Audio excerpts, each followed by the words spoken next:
जागरूकता ही जीवंतता है। वैसे जागरूकता शब्द से हमारा क्या मतलब है? यह क्या दर्शाता है और इस तक हम कैसे पहुंच सकते हैं? सबसे पहले हमें यह अंतर समझना होगा। जागरूकता मानसिक सतर्कता नहीं है। दिमाग की सतर्कता केवल दुनिया में खुद को कायम रखने में आपकी क्षमता बढ़ाती है। यह सतर्कता उस मायने में है जो एक कुत्ते में होती है, आत्म संरक्षण के लिए उपयोगी, ना कि आत्म विस्तार के लिए। जागरूकता कोई ऐसी चीज नहीं है जो आप करते हैं, आप ही जागरूकता हैं। जागरूकता ही जीवंतता है। आधुनिक समाज ने खुद को संकट में डालकर मन के जिस आयाम को पूरी तरह अनदेखा कर दिया है, वह है जागरूकता या चित्त। यह वह प्रज्ञा है जो स्मृति से पूरी तरह से बेदाग है। यह मन का सबसे गहरा आयाम है और आपको सृष्टि के आधार से जोड़ता है। जब आप इस आयाम के संपर्क में होते हैं तो आप जागरूकता की उच्च अवस्था में होते हैं, जो आपको पूरी तरह से सचेतन और साथ ही मस्त होने देता है, और वह भी बिना किसी बाहरी उद्दीपन के। जब आप चित्त तक पहुंचना सीख लेते हैं तो आनंदमय होना बिल्कुल स्वाभाविक है। नींद, जागृति और मृत्यु सभी जागरूकता के बस अलग अलग स्तर हैं। मान लीजिए कि आप ऊँघ रहे हैं और किसी ने आपको हिलाकर जगा दिया। बस एक पल में दुनिया वापस आ जाती है। यह कोई छोटी बात नहीं है। आपने एक पल में पूरे अस्तित्व को फिर से रच लिया। वह दुनिया जो आपके अनुभव से गायब थी, अचानक प्रकट हो जाती है। 7 दिनों में नहीं, बल्कि बस एक पल में। आप यह कैसे जानते हैं कि दुनिया का अस्तित्व है या नहीं? सिर्फ अपने अनुभव से। उसका कोई दूसरा सबूत नहीं है। तो जागरूकता वह चीज है जो इस अस्तित्व को या तो पैदा कर सकती है या उसे मिटा सकती है। यही जागरूकता का जादू है। आप अपनी जागरूकता को अलग अलग स्तरों तक ले जा सकते हैं। जैसे जैसे आप इसे ऊपर और ऊपर उठाते हैं, अस्तित्व के बिल्कुल नए आयाम आपके अनुभव में खुलते जाते हैं। ऐसे दुनिया जिसके बारे में किसी ने अपने सपने में भी नहीं सोचा होगा, आपके लिए एक जीती जागती वास्तविकता बन जाती है। जब आप नींद में होते हैं तब आपके लिए दुनिया का अस्तित्व नहीं होता, क्योंकि आप काफी हद तक बेखबर होते हैं। लेकिन नींद में भी आप पूरी तरह बेखबर नहीं होते। सोए हुए इंसान और मरे हुए इंसान के बीच जागरूकता का अंतर होता है। इसी तरह से जगे हुए व्यक्ति और प्रबुद्ध या आत्मज्ञानी व्यक्ति के बीच भी एक फर्क होता है। प्रबुद्ध आदमी भी सोता है, लेकिन उसने इतनी जागरूकता हासिल कर ली होती है कि उसका कुछ हिस्सा नहीं सोता। इंद्रियां बंद हो जाती हैं, शरीर थोड़ा आराम कर रहा होता है, लेकिन बाकी सब कुछ चलता रहता है। ऐसा इसीलिए होता है क्योंकि जागरूकता एक दूसरे स्तर तक पहुंच जाती है। जागरूकता सबको अपने साथ शामिल करने की प्रक्रिया है। यह पूरे अस्तित्व को गले लगाने का तरीका है। आप इसे कर नहीं सकते, लेकिन आप सही माहौल बना सकते हैं ताकि यह घटित हो। जागरूक होने की कोशिश मत कीजिए, यह कारगर नहीं होगा। अगर आप अपने शरीर, मन और ऊर्जा को सही ढंग से तालमेल में रखते हैं तो जागरूकता अपने आप खिलेगी। आप जितने जीवंत अभी हैं उसकी तुलना में कहीं ज्यादा जीवंत हो जाएंगे। जब आप निरंतर अपनी जागरूकता के संपर्क में रहते हैं, तब आपकी पहुंच भौतिक के सूक्ष्मतम आयाम आकाश तक हो जाती है। जैसा कि हमने पहले देखा, ब्रह्मांड बस 5 तत्वों का खेल है: जल, अग्नि, धरती, वायु और आकाश। सृष्टि बस इन 5 का खेल है। हर व्यक्ति के आसपास इन 5 तत्वों का थोड़ा आयाम होता है। जबकि दूसरे तत्व शरीर के अंदर होते हैं, इस आकाशीय तत्व का आवरण शरीर के चारों ओर से घेरे रहता है, आमतौर पर 18 से 21 इंच की दूरी तक। क्योंकि यह तत्व भी भौतिक ही है, अतः इसमें भी जानकारी होती है। आपके जीवन में जो भी चीज तीव्रता और गहनता के खास स्तर पर होती है, वह आपके चारों ओर मौजूद इस आकाशीय क्षेत्र में लिख जाती है। जब आप अपनी जागरूकता का सचेतन स्तर प्राप्त कर लेते हैं, तो आपकी पहुंच आपके शरीर के चारों ओर मौजूद आकाशीय आयाम तक और साथ ही धरती, सौरमंडल और पूरे ब्रह्मांड के आकाशीय आयाम तक हो जाती है। भारत और दुनिया के कुछ अन्य हिस्सों में प्राचीन लोगों ने बिना किसी आधुनिक तकनीक के असाधारण मात्रा में ब्रह्मांड के बारे में ज्ञान इकट्ठा किया था। यह सब हमारी बुद्धिमत्ता के आकाशीय आयाम या चिदाकाश आयाम के माध्यम से बटोरा गया था।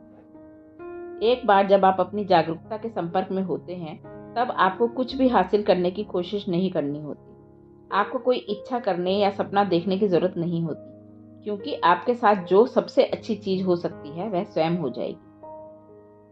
योग की भाषा में कहा जाता है कि जब आप इस आयाम तक पहुंचना सीख लेते हैं, तो समझिए आपने चैतन्य या ईश्वर को दास बना लिया। अब ईश्वर आपके लिए कार्य करता है। इसका ठीक ठीक मतलब क्या है?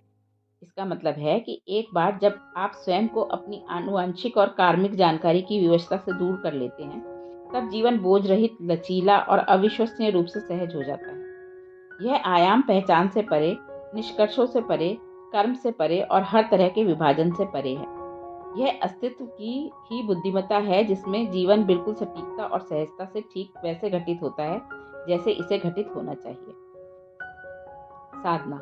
अगर आप मृत्यु के पल में जागरूक हैं, तो आप मृत्यु के परे भी जागरूक रहेंगे। इसका अभ्यास सोने के साथ कीजिए। नींद कुछ और नहीं बल्कि अस्थायी मृत्यु है। हर रात को आपको एक जबरदस्त संभावना दी जाती है मृत्यु के बाद आयाम के बारे में जागरूक बनने के लिए। आप इस प्रयोग को आज रात ही आजमा सकते हैं। जब आप जागी हुई अवस्था में नींद की ओर बढ़ते हैं, उस क्षण जागरूक रहने की कोशिश कीजिए। यह अभ्यास बिस्तर पर लेटे हुए किया जा सकता है। अगर आप नींद में पहुंचने से पहले जागे हुए आखिरी पल में जागरूक रह सकते हैं, तो नींद के दौरान भी जागरूक रहेंगे। आप देखेंगे कि यह काफी कठिन है, तो एक और चीज है जो आप कर सकते हैं। अगर आप अलार्म से उठने के आदी हैं, तो ऐसा किसी ध्वनि के माध्यम से कीजिए, कोई धुन या कोई मंत्रोच्चार जो आपको आपकी जागरूकता की याद दिलाए।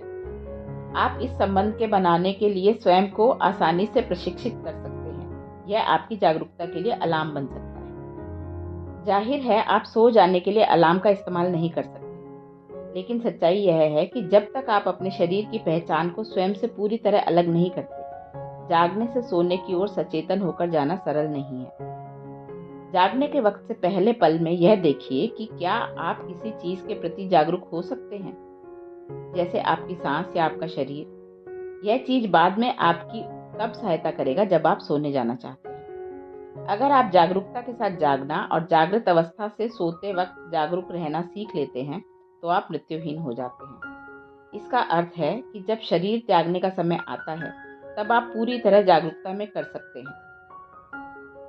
उस पल में पहुंचना ही आपके शरीर और मन के काम करने के तरीके को बदल देगा और आपके जीवन की गुणवत्ता को अद्भुत ढंग से परिवर्तित कर देगा। विचारों से परे है प्रज्ञा। क्या आपने कभी मधुमक्खी के छत्ते को गौर से देखा है? भले ही आपने कोई उन्नत इंजीनियरिंग कोर्स क्यों न किया हो, मधुमक्खी के छत्ते से फिर भी कुछ न कुछ सीखा जा सकता है। यह इंजीनियरिंग की एक शानदार मिसाल है। यह सचमुच सबसे अच्छा अपार्टमेंट परिसर है जिसके बारे में आपने कभी कल्पना तक नहीं की होगी। इसे बड़ी खूबसूरती से बनाया गया होता है और किसी भी मौसम में आपने शायद ही कभी मधुमक्खी के किसी छत्ते को पेड़ से गिरते देखा होगा। देखा है कभी? हालांकि इसकी संरचना बड़ी ही अद्भुत होती है, लेकिन क्या मधुमक्खियों के दिमाग में इसकी इंजीनियरिंग की योजना होती है? नहीं, यह योजना उनके शरीर में होती है। उनको बिल्कुल ठीक ठीक पता होता है कि क्या करना है, क्योंकि उनके सिस्टम में ही इसका खाका मौजूद होता है। आध्यात्मिक ज्ञान भी हमेशा इसी तरह दिया जाता है, विचारों से नहीं, शब्दों से नहीं, बल्कि ठीक उसी तरह से जैसे एक मधुमक्खी छत्ता बनाने की समझ को पीढ़ी दर पीढ़ी देती है। यह एक प्रकार से प्रज्ञा का वैसा संचार या डाउनलोड है। एक बार जब यह डाउनलोड हो जाता है, तो वह हर चीज जिसे आपको जानने की जरूरत है आपके भीतर मौजूद होती है। जब आप अपने कंप्यूटर पर कोई खास सॉफ्टवेयर डाउनलोड करते हैं, तो आपको यह नहीं समझना पड़ता कि यह कैसे काम करता है। आपको सॉफ्टवेयर में लिखे हर शब्द को पढ़ने की जरूरत नहीं होती। आप एक बटन दबाते हैं और वह एक काम पूरा कर देता है। दूसरा बटन दबाते हैं तो अगला काम हो जाता है। अचानक आपके सामने एक अलग किस्म की चीज होने लगती है। मेरे अनुसार ज्ञान और प्रज्ञा के बीच अंतर है। ज्ञान वास्तव में इकट्ठी की हुई जानकारी है। सारी जानकारियां केवल अस्तित्व की भौतिक प्रकृति से संबंधित है, जबकि प्रज्ञा एक जीवित बुद्धिमत्ता है। आप हों या ना हो, यह फिर भी मौजूद है। आप या तो इसमें होते हैं या नहीं होते। आपके पास केवल यही विकल्प है। जैसे कि हमने पहले भी जिक्र किया है, आपके भीतर एक आंतरिक बुद्धिमत्ता या प्रज्ञा है जो रोटी के एक टुकड़े को इंसान में बदलने की क्षमता रखती है। इस सबसे परिष्कृत मशीन का निर्माण, जिसमें मस्तिष्क भी शामिल है, इसी भीतरी बुद्धिमत्ता से हुआ है। अभी आप बस अपने मस्तिष्क के एक छोटे से हिस्से को इस्तेमाल करने की कोशिश कर रहे हैं और आपको लगता है कि यही बुद्धि है। नहीं, आपके अंदर कोई चीज ऐसी है जो शानदार जटिलता और क्षमता वाला एक पूरा मस्तिष्क बना सकती है। वह कोई चीज एक बिल्कुल अलग तरीके से काम करती है। उदाहरण के लिए, मैं दिमाग से नहीं बल्कि अपने शरीर की हर कोशिका से सोचता हूँ। मेरे विचार एक संगठित, अटूट और एकीकृत प्रक्रिया है। इसमें काफी हद तक एकीकरण है। क्योंकि इसमें मेरा सब कुछ शामिल होता है। मेरे मन में तब तक कोई विचार नहीं आते जब तक कि मैं कुछ सोचना न चाहूँ। इस अस्तित्व में कभी कुछ भी अकारण नहीं हुआ। मानव समाज में ही चीजें बेवजह हैं। जीवन के इस अंश और जीवन के उस अंश के बीच तुलना की जा सकती है, लेकिन उस बुद्धिमत्ता के लिए जो सारे जीवन को रच और चला रही है, न कोई कारण है और न ही कोई तुलना है, क्योंकि कुछ दूसरा है ही नहीं।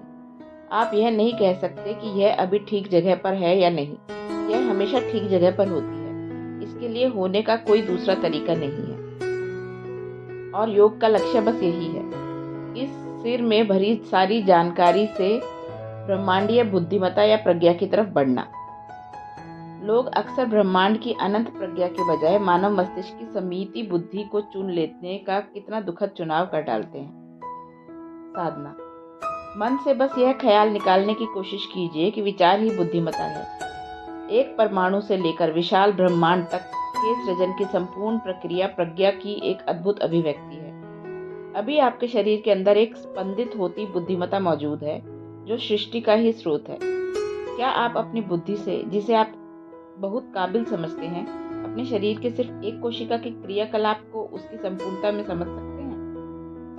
बुद्धि के फंदे से विशाल प्रज्ञा की गोद में जाने के लिए पहला कदम यह पहचानना है कि जीवन का हर पहलू, रेत के एक कण से लेकर पहाड़ तक, एक बूंद से लेकर सागर तक, परमाणु से ब्रह्मांड तक, आपकी क्षुद्र बुद्धि की तुलना में एक कहीं विशाल प्रज्ञा की अभिव्यक्ति है।